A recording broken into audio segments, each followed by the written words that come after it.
దేవుని పరిశుద్ధ నామముకు శుభం కలుగును గాక. ముందుగా నాకు ఈ అవకాశం ఇచ్చిన దేవుడికి వందనాలు తెలియజేస్తున్నాను. మరియు పాస్టర్ గారికి కూడా వందనాలు తెలియజేస్తున్నాను. కూడి వచ్చిన మీ అందరికీ ప్రభువు నామమున శుభములు.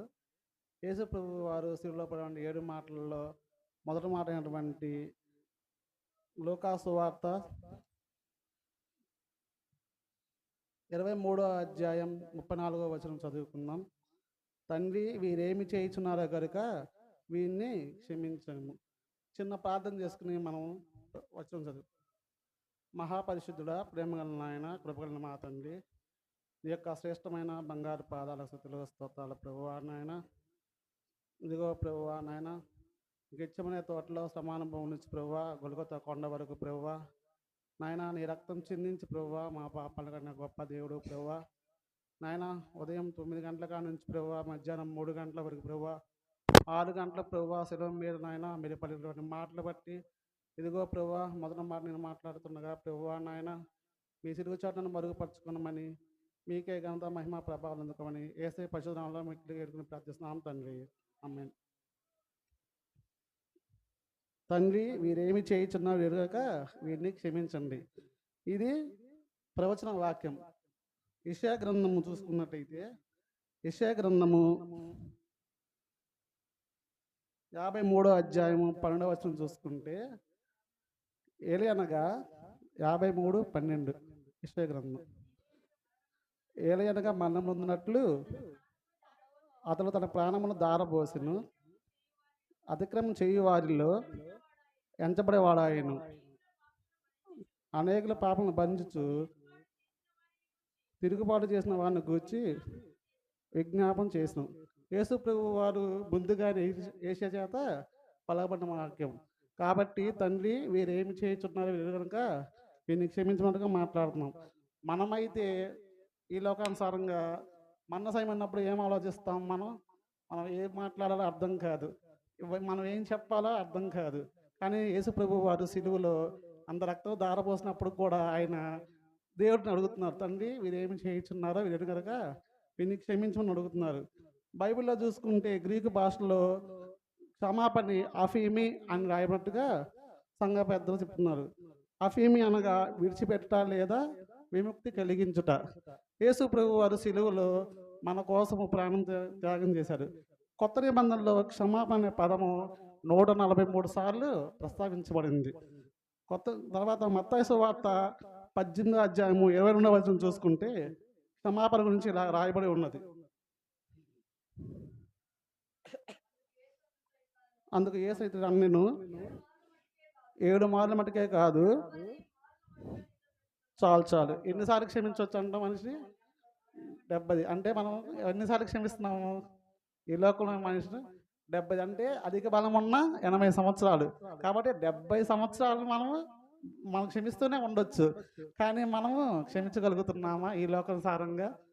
మనం చిన్న గొడవ అయితే దాన్ని ఎంతో దూరం తీసుకెళ్తాము, ముక్కుసూటితనం ఉంటుంది. అదేవిధంగా మనం చూసుకున్నట్టయితే యేసు ప్రభువు సిలువలో మనకి 3 సంగతులు చెప్తాడు. మొదటి సంగతి వచ్చేసి అడక్క ముందే లభించిన క్షమాపణ. రోమాపత్రిక 5వ అధ్యాయం 8వ వచనం చూసుకుంటే, అయితే దేవుడు మన ఎల్ల తన ప్రేమను వెల్లడపరుచున్నాడు, ఎట్లనగా మనం ఇంకనో పాపలై ఉండగానే క్రీస్తు మన కొరకు చనిపోయాను. అంటే మనం పాపం వల్ల ఉన్నామని చెప్పి మనకన్నా ముందుగానే దేవుడు చనిపోయాడు. యేసు ప్రభువు సిలువలో మరణించాలంటే దానికి ముఖ్య కారణం ఏంటంటే నీ పాపము నా పాపము. నీ పాపం వలన మనము ఏం చేస్తున్నామంటే దేవుడి యొక్క ప్రేమను పొందలేకపోతున్నాము. అందువల్లనే అంటారు కదా దాంట్లో. అదేవిధంగా లూకా సువార్త చూసుకుంటే 23వ అధ్యాయం 30వ వచనం చూసుకుంటే,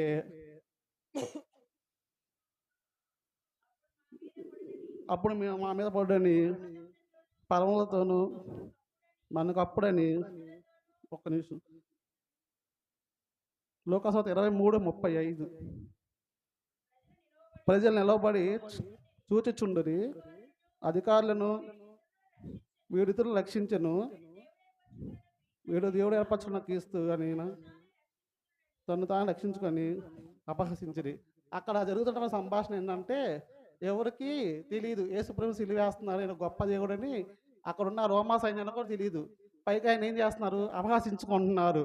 తర్వాత అతను సైనికులు ఆయన వద్దకు వచ్చి చిరకనిచ్చారు. అందరికీ మంచి దాహం వేయకుండా ఏమిస్తున్నారు? చిరకనిచ్చారు. అదేవిధంగా మనం అడగకుండానే పాప క్షమాపణ. యేసుప్రభు వారి సిలువలో నీ కొరకు, నా కొరకు ముందుగానే మనకి క్షమాపణ కలిగించాడు. క్షమాపణలో నేను నేర్చుకోవాల్సిన విషయం ఏంటంటే, ఒకరినొకరు మనం ప్రేమ కలిగి ఉండాలి. అదేవిధంగా సిలువలో యేసుప్రభు వారు అజ్ఞాతం చేసిన పాపం, అజ్ఞాతంతో మనం పాపం చేస్తున్నాము. 2 కొరింథీ 4 అధ్యాయం 4వ వచనంలో చూసుకుంటే,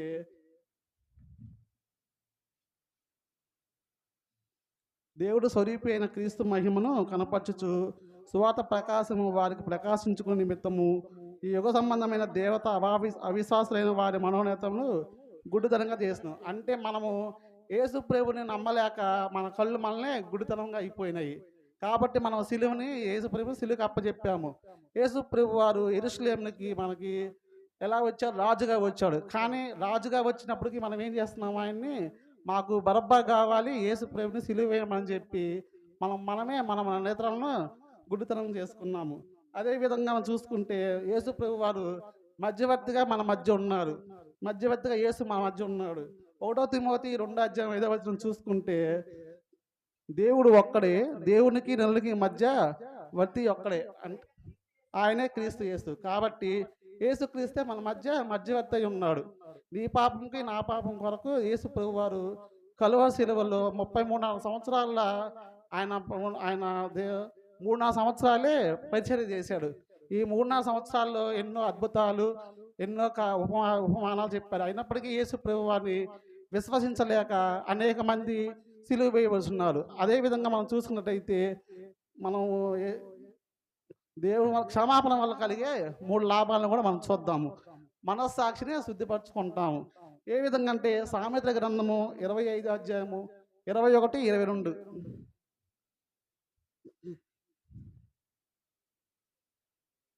25, 21, 22 వచనాలు. నీ పగవాడు ఆకలిగొని ఎల్ల వానికి భోజనం పెట్టుము, దప్పిగొని ఎల్ల వానికి దాహం చాలు. పగవాడు మన ఇంటికి వస్తే ఏం చేయాలంట? భోజనం పెట్టాలంట. దప్పిగొంచుంటే దాహం వేయాలి. కానీ మనమైతే అలా ఇవ్వగలుగుతున్నామా? యేసు ప్రభువు సిలువలో నిన్ను నన్ను ప్రేమించాడు. ప్రేమ దేనికి సాదృశ్యంగా ఉంటుంది? ప్రేమ.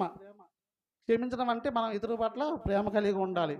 ప్రేమ వల్ల ఓర్పు, ఓర్పు వల్ల శ్రమ, శ్రమ వల్ల మనకి కలుగుతుంది. అదేవిధంగా యేసు ప్రభు వారు సిలువలో కూడా మనకి ఏం చెప్తున్నారంటే, మనసాక్షి శుద్ధి చేసుకుంటాం. ఒక నెల మనము పాపం క్షమించామంటే మన మనసు శుద్ధి పడుతుంది. అదేవిధంగా చూసుకుంటే అపోస్తుల కార్యంలో 7వ అధ్యాయం 60వ వచనం చూస్తే 55వ వచనం. అపోస్తుల కార్యంలో 7వ అధ్యాయం 55వ వచనం. అయితే అతడు పరిశుద్ధాత్మ నిండుకున్న వాడై ఆకాశం వైపు తేరి చూచి దేవుని మహిమను చాలు. ఇక్కడ మనకు ఎవరు కనబడుతున్నారంటే స్టెఫన్ కనబడుతున్నాడు. స్టెఫన్ కూడా రాళ్లతో కొట్టబడి ఉన్నాడు. కొట్టబడినప్పుడు దేవునిలాగా ఏమన్నాడు? వేరే పాపం చేయడం ఎదుగాక అవి క్షమించమన్నట్టుగా మనము వాక్యం సెలవిస్తుంది. ఆ స్టెఫన్గా చనిపోవడం వల్ల సౌలు అనే వ్యక్తి ఎలా మారిపోయాడు? పౌలుగా మారిపోయాడు. ఆది సంఘం అని అనేక మంది ఆయన్ని దూషించినప్పటికీ ఆయన ఎక్కడికి వెళ్ళినా కానీ సంఘాలు నియమించుకుంటా అలాగే అనేక మందిని దేవుళ్ళు నడిపించాడు. అన్నులైన వారిని కూడా ప్రేమించాడు. అదేవిధంగా మనం చూసుకుంటే యేసు ప్రభు వారు క్షమాపణ వల్ల మనకు కలిగినటువంటి 3వ ప్రయోజనం ఏంటంటే, సాతానికి చోటు ఇవ్వకుండా దక్కుతుంది. చోటు ఇవ్వము. ఎలా అంటే 2 కొరింథీ 2వ అధ్యాయము 10, 11 వచనాలు చదివితే, మీరు దేని గురించి అయినను ఎవరిని క్షమించున్నారో నేను వాళ్ళకి క్షమించాలి. మనం ఎవరి గురించి అయితే మనం క్షమిస్తామో దేవుడు కూడా దాన్ని బట్టి మనకు క్షమిస్తాడంట. ముందు మనం క్షమిస్తేనే దేవుడు కూడా మనకు క్షమాపణ. మనము హృదయంలో కోపము అవి ఉంచుకుని మనం ఎంతకాలము ప్రార్థన చేసినా, పరలోకం గురించి ప్రార్థన చేసినా కూడా మన పాపాలు క్షమించబడవు. ముందుగా మనం ఏం చేయాలంటే ఎదుటి వారి పాపాలను మనం క్షమించగలిగితేనే దేవుడు మన పాపాలను కూడా క్షమించగలుగుతాడు. అదేవిధంగా చెప్తా కదా, నేనేమైతే క్షమించుకుంటే మనం క్షమించుకుంటా సాతాను మోసపుచ్చుతాడంట. సాతాను వాడు ఎలా ఉంటాడంటే కుయుక్తో వస్తాడు మన దగ్గరికి. ఎప్పుడు ఒకరు క్షమించాలంటే మనం సాతాను ఏం చేస్తాడు? మనం చాలా ఉంది మనకి, మనం వాళ్ళకి క్షమించేది ఏంది అన్నట్టుకుంటాం. ఒక ఉదాహరణ చెప్పాలంటే మంచు కొండల ప్రాంతంలో ఉండేవాళ్ళు ఎలుగుబంటిని పట్టుకోవాలంటే ఏం చేస్తారంటే షార్ప్ కత్తికి రక్తాన్ని పూసి పెడతారు. ఆ ఎలుగుబంటి వచ్చి ఏం చేసిద్దంటే ఆ రక్తం తాగదామని చెప్పి నాలుగుతో జురుకురిద్ది. అప్పటికి ఆ నాలుక కట్ అయిపోయిద్ది. కట్ అయిపోయి ఆ నాలుక వల్ల రక్తం పోతా ఉండిద్ది. అదేమనుకుంటుంది ఇంకా రక్తం వస్తుంది వస్తుంది జుర్రుకుంటా ఉండిద్ది. అదే విధంగా సాతాను కూడా ఒక పాపం ఏమిటి ఒక పాపం ఏమిటి మనల్ని దూరం చేస్తాడు దేవుడిని. అదే విధంగా చూస్తే కొలస్సీ రాసిన పత్రిక 3వ అధ్యాయం 13వ వచనం చూస్తే ఏముండైతే ఎవడైనా తనకు హాని చేసినని ఒకడు అనుకుని ఎడల ఒకడినొకడు సహించుకొనొచ్చు ఒకడినొకడు క్షమించుడి. ప్రభు మిమ్మల్ని క్షమించలాగున మీరును క్షమించండి. మనం ఏ విధంగా అయితే క్షమిస్తామో మన యేసు ప్రభు కూడా మనల్ని క్షమిస్తారంట. అలాగే మనం కూడా ఇతరుల బట్టి క్షమాగుణం కలిగి ఉండాలి. యేసు ప్రభు వారు శిలువలో పడినటువంటి ఈ క్షమాపణ అనే మాటకి మనం చూస్తే మనం క్షమించాలి. అంటే యేసు ప్రభు వారు ముందుగానే మనల్ని క్షమించాడు. అదే క్షమాపణ మనకి ఇచ్చాడు. ఆ క్షమాపణ నువ్వు నేను నేర్చుకోవాల్సింది ఏంటంటే ఇతరుల పట్ల సహృదయం కలిగి ఉండాలి, ప్రేమ కలిగి ఉండాలి. యేసు ప్రభు వారు సిలువలో పలుకుతూ మాట్లాడతారు కదా, మీరు నా సొత్తు అంటారు. మనము దేవుని సొత్తు. దేవుని సొత్తు అయినప్పుడు మనము దేవునికి ఇష్టమయ్యేలాగా మనం జీవించాలి. కానీ మనం ఎలా జీవిస్తాము? సాతాను పెట్టే శోధనల్లో ఏం చేద్దామని ఆలోచిస్తూ ఉంటాము. అనేక విధాలుగా మనము పాపాత్మలో పడిపోతాము. కానీ ఈ లోకంలో మనము జీవించాలంటే మనకి వాక్యం ఉండాలి, ప్రార్థన ఉండాలి, సాతాను ఎదిరించే శక్తి కావాలి. కానీ మనం ఏం చేస్తున్నాము? వేకువజామున లేచి ప్రార్థన చేస్తున్నామా? మనము పరీక్షించుకోవాలి.